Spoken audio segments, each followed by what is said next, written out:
L'eurodéputée Eva Kaili maintenue en détention par la justice belge.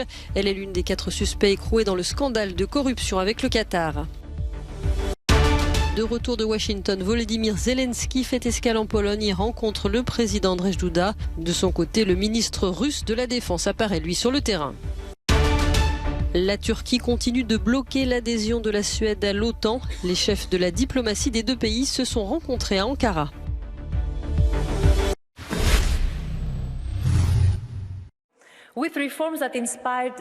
Inculpée dans le scandale de corruption avec le Qatar, l'eurodéputée grecque Eva Kaili va rester en prison. La justice belge a refusé sa demande de placement sous bracelet électronique et a prolongé d'1 mois sa détention préventive. Déchue il y a 10 jours de sa fonction de vice-présidente du Parlement européen, elle est accusée d'avoir reçu de l'argent du Qatar pour influencer ses décisions politiques. L'élu interpellé le 9 décembre dernier clame son innocence dans cette affaire qui a fortement ébranlé l'institution européenne.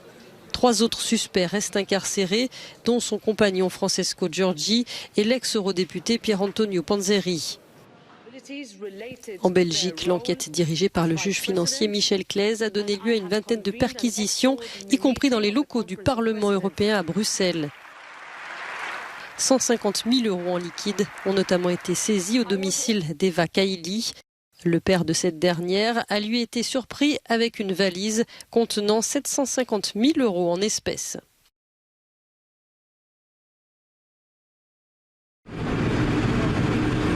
Volodymyr Zelensky a fait escale en Pologne sur le chemin du retour après sa visite à Washington. Le président ukrainien a été chaleureusement accueilli par son homologue polonais Andrzej Duda. Il a exprimé sa gratitude à son voisin pour l'aide apportée depuis le début de la guerre. Les entretiens ont duré environ 2 heures. Les dirigeants ont mis l'accent sur le renforcement des capacités de défense de l'État ukrainien. Volodymyr Zelensky s'est notamment félicité de la prochaine livraison par les États-Unis du système de défense antimissile Patriot. De son côté, Vladimir Poutine a balayé les bénéfices pour l'Ukraine de ce système qu'il a qualifié d'assez vieux. Sur le terrain, les troupes russes ont par ailleurs reçu la visite du ministre de la Défense, Sergueï Shoïgu. Dans la vidéo publiée par Moscou, on le voit inspecter des troupes et discuter avec des officiers. Dans le même temps, le directeur général de l'AIEA, l'Agence internationale de l'énergie atomique, Raphaël Grossi, a rencontré à Moscou le directeur de Rosatom, l'entreprise publique russe spécialisée dans l'énergie nucléaire. Objectif, obtenir un accord sur la création d'une zone de protection autour de la centrale de Zaporijjia, qui est toujours occupée par l'armée russe et fait l'objet de dangereux accrochages.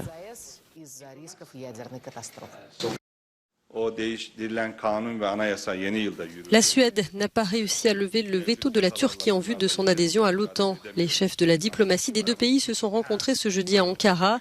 Ils ont évoqué entre autres le refus de la justice suédoise d'extrader un journaliste turc accusé de complicité dans la tentative de coup d'État de 2016. Si nous devons être des alliés de l'OTAN, nous devons voir une coopération concrète dans la lutte contre le terrorisme. Mais nos discussions se poursuivent de manière constructive. Le récent rejet de la décision d'extradition de Bülent Keneç a malheureusement sérieusement empoisonné cette atmosphère.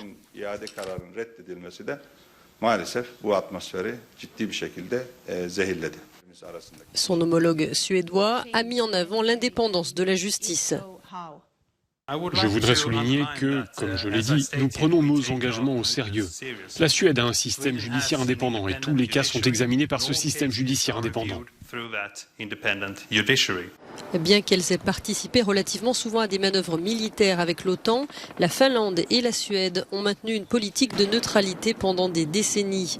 Cependant, 3 mois après l'invasion de l'Ukraine par la Russie, les 2 pays ont demandé à rejoindre l'Alliance Atlantique. La Turquie a fait savoir qu'elle opposerait son veto si Helsinki et Stockholm ne changeaient pas radicalement leur politique d'ouverture aux opposants persécutés par la justice turque et aux sympathisants de l'indépendance kurde.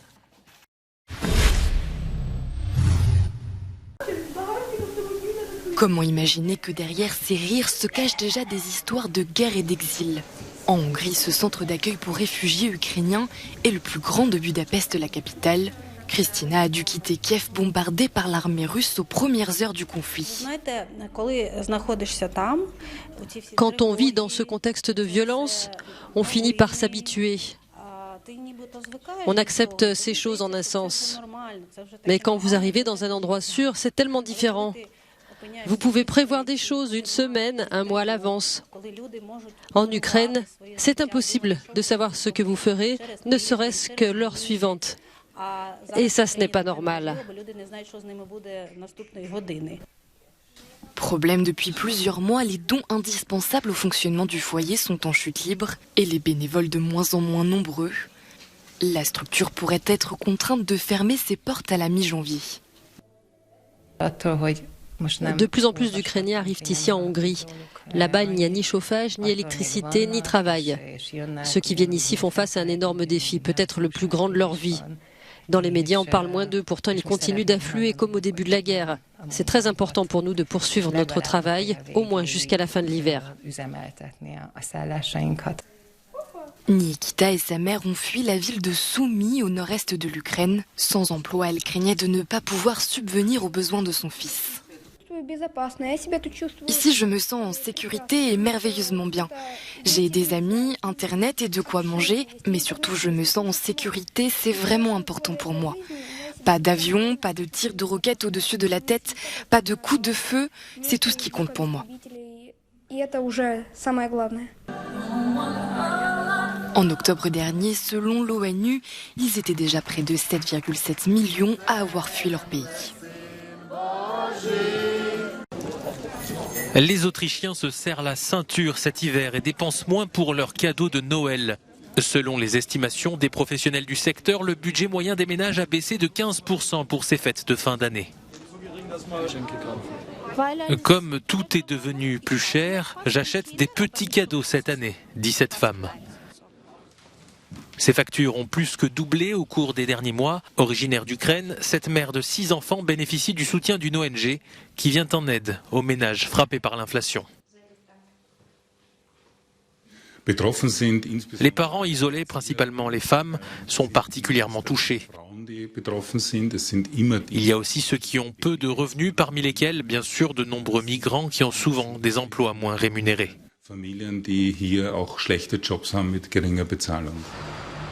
Ce climat complexe ne fait pas les affaires des commerçants qui sont parfois obligés de se séparer de leurs salariés. D'un côté, les dépenses des commerces explosent et de l'autre, les revenus diminuent parce que le pouvoir d'achat de la population baisse. Nous avons certainement encore quelques mois difficiles devant nous. Nous devons réduire nos succursales.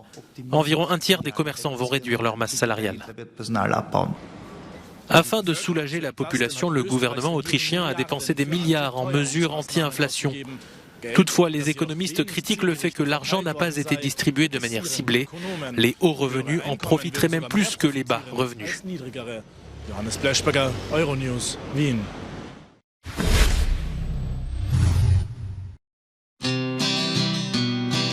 Le Maxi de Rome présente une exposition inédite en Europe sur l'une des icônes de notre temps, Bob Dylan, chanteur, compositeur, écrivain.